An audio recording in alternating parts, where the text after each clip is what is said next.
Hello po, good morning. Magluluto tayo ng tapang usa. Papainit lang po ako ng mantika.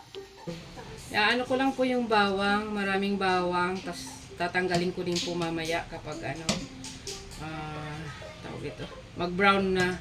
Kasi babalik ko na lang po siya kapag luto na yung tapang usa.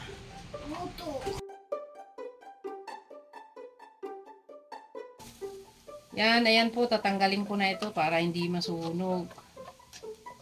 Ayan, medyo brown-brown na siya ng kaunti.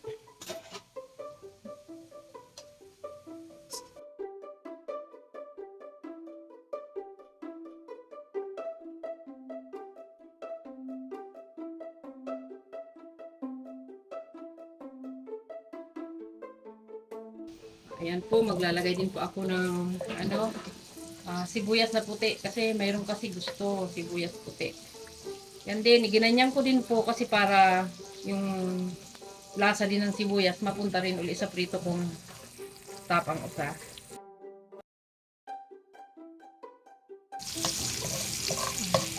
Ayan po, tanggalin ko na ang sibuyas para hindi po siya masyadong maluto, malutong pa rin.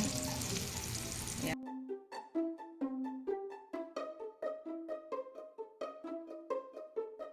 Po yung tapang usa. Ayan, igaganyan ko lang po siya na dyan sa mantika. At babalik-balik ta rin.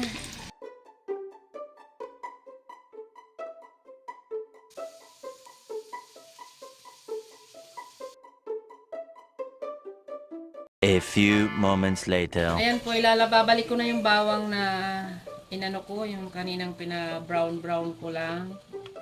Ayan, ibabalik-balik ko na po siya. Sibuyas. Ayan, igaganyan ko lang siya para kung sino pang may gusto. Dadamputin na lang po yan. Ayan po, tapos na.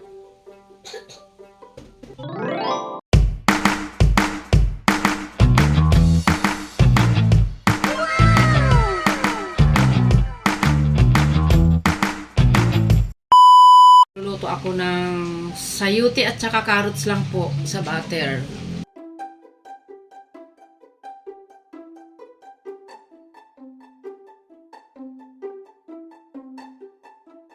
Lagay ko na po ang sibuyas.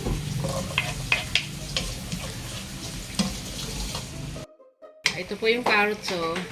Lalagay ko na po.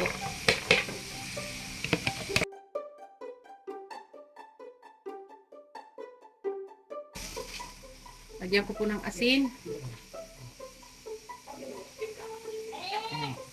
Lagyan ko po ng paminta.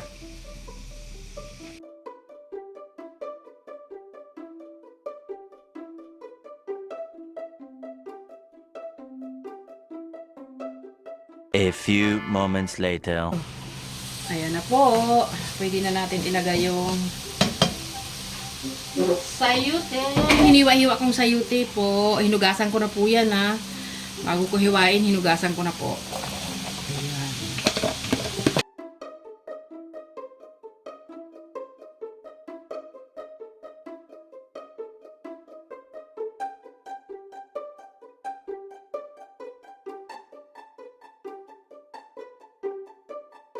A little longer than a few minutes later. Ayan po. Bubuksan na natin at tikman na po natin kung okay na po ang timpla niya.